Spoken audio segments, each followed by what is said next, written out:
El largo siglo XIX es la época de la que vamos a ocuparnos durante los próximos minutos, una época que los historiadores suelen acotar desde 1789, con la Revolución Francesa, hasta la Primera Guerra Mundial en 1914. El final del antiguo régimen y, tras los inicios revolucionarios, el nacimiento del Estado contemporáneo, abarca 125 años en los que se produjeron muchísimos cambios en el orden político y social. Para hablarnos de este periodo contamos con Ángeles Lario González, que es profesora de Historia Contemporánea en la UNED, donde imparte precisamente una asignatura que se llama Historia Contemporánea Universal hasta la Primera Guerra Mundial.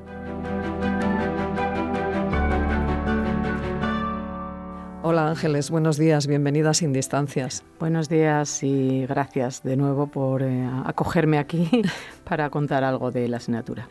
Bueno, esta asignatura de Historia Contemporánea abarca un periodo de poco más de un siglo, 125 años en concreto, pero aunque sean pocos años comparados con otros periodos históricos, me parece que no debe de ser fácil estudiarla por la cantidad y complejidad de acontecimientos y también por ser de ámbito universal, ¿no? ¿Cómo proponéis a los estudiantes abordar esta asignatura?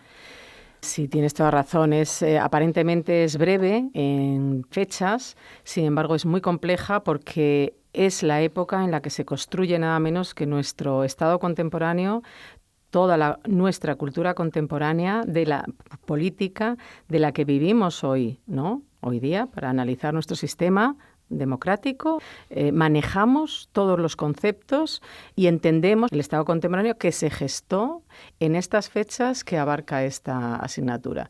Por eso es fundamental tener un criterio para estudiarla, bueno, quizá como en historia en general, pero en este caso en particular, que no sea meramente de fechas, de datos, de ir a conocer acontecimientos uno detrás de otro, sino de ir a comprender este proceso de creación del Estado contemporáneo y de aplicar los conceptos nuevos, porque es que se llena de nuevos conceptos que hay que conocer, que hay que entender y que hay que aplicar para el propio estudio del tema, ¿no? Hasta la Primera Guerra Mundial. Bueno, el manual se dice que es el mejor amigo del estudiante, pero claro, siempre que se sepa usar, ¿no? Claro, es verdad, pues por eso mismo, siguiendo este criterio de que no debemos plantear el estudio de esta época como una sucesión de datos, de acontecimientos uno detrás de otro sin sentido, el propio manual se ha construido para ese objetivo, para cumplir ese objetivo y por lo tanto se ha estructurado en 3 grandes bloques que son como 3 grandes épocas y es conveniente tener esto en cuenta. Uno debería ser capaz de que aunque no se acuerde de todos los datos o todo lo que ha sucedido en tal fecha, sí que fuera capaz de incluirlo en uno de los apartados, por decirlo aquí, en uno de los bloques, ¿no? Decir, esto pertenece, los 3 bloques no son ni más ni menos que esto, ¿no? La época de construcción, la época revolucionaria, la época posrevolucionaria y la época de crisis o de cambio que se produce ya a final de siglo para preparar el siglo XX, ¿no? Bueno, Ángeles, entonces esos 3 bloques temáticos de los que acabas de hablarnos, en los que habéis dividido la asignatura, tienen un objetivo muy claro, ¿no? Claro, sí, o sea, no es azaroso, no es por distribuir temas, sino que efectivamente tiene que ver con intentar favorecer la comprensión del proceso histórico, que es uno de los objetivos fundamentales que están en la guía de esta asignatura, como uno de los objetivos fundamentales, comprender el proceso histórico, es decir, comprender este proceso de construcción del Estado contemporáneo. Y por eso, pues estos 3 bloques, como decía, pues abordan el primero, el nacimiento del Estado contemporáneo, la época de las revoluciones, y dentro de este primer bloque sí que me gustaría destacar la importancia del primer tema. A ver, es normal que cuando uno aborda la asignatura, pues tiene el guión o el índice de los temas y no hay ningún tema que tenga que ver con el primer tema que está en el manual y por lo tanto tiende a olvidarse, a no leerlo y sin embargo es un tema fundamental porque es donde están reunidos, digamos, una explicación global de este proceso de construcción del Estado contemporáneo con los conceptos básicos que deben tenerse en cuenta y que en realidad se aplican luego a cada uno de los temas siguientes. O sea que tu recomendación es que el alumno se lea con detenimiento ese primer tema, Para tener claros esos conceptos que luego van a manejar a lo largo de toda la asignatura, ¿no? Exacto, porque además es que ese primer tema, insisto, hace comprensible lo que va a venir después, ¿no? Como el comienzo mismo temático, y sobre todo aborda un tema que no está en el índice del temario, por decirlo de algún modo, que es la Revolución Inglesa. La Revolución Inglesa, como se nos escapa de fecha, porque es del siglo XVII, pues lógicamente no está en un tema de los establecidos en el temario. Y sin embargo es fundamental entenderla para comprender todo el resto, para comprender todo lo que viene después, porque ahí recogen toda la nueva cultura política y es la que luego el siglo XVIII difunde.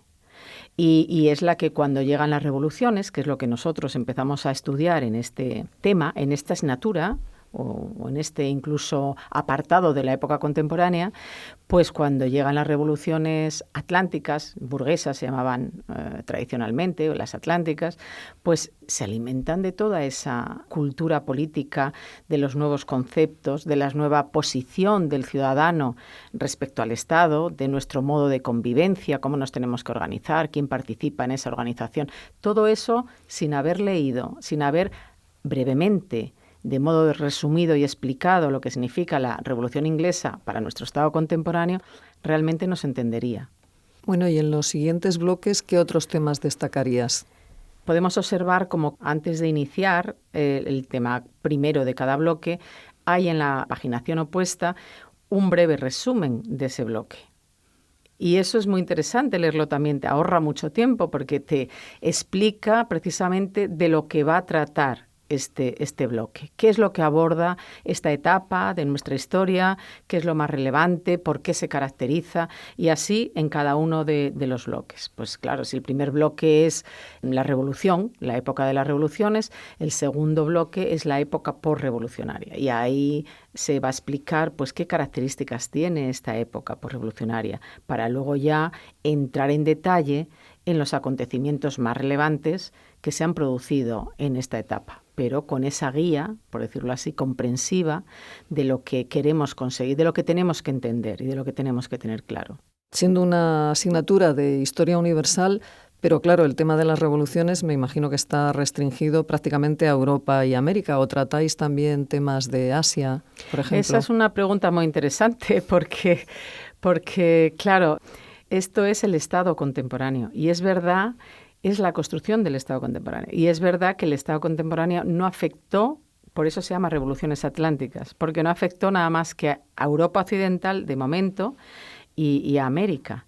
Solamente ya será en el siglo XX cuando toda esta construcción del Estado contemporáneo, después del colonialismo y demás, y la expansión económica y política por el resto del mundo, África y Asia, pues es cuando se va trasladando en el siglo XX hacia esos lugares el Estado contemporáneo. Pero es que el Estado contemporáneo como tal, en el siglo XIX, solo tiene lugar en la Europa occidental, bueno, luego central y esto va avanzando también, vamos a decir en Europa y en América.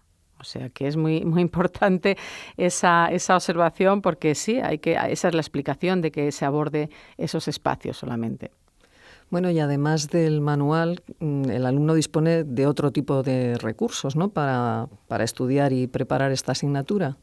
Sí, a ver, el estudiante de la UNED cada vez más va teniendo recursos añadidos, ¿no? Uno, y fundamental, es la propia página de la asignatura. En la página encuentra todo. Encuentra desde los documentos y que vamos subiendo pues artículos específicos que pueden ser interesantes para una ampliación bibliográfica, enlaces como puede ser por ejemplo este mismo, ¿no?, cuando podamos colgar este mismo enlace en la propia página de asignatura y los estudiantes pueden acceder a grabaciones también del profesorado que ha hecho pues en congresos o en seminarios, cursos de verano, cualquier cosa que resulte interesante para la asignatura, se procura ir subiendo a la página de la asignatura.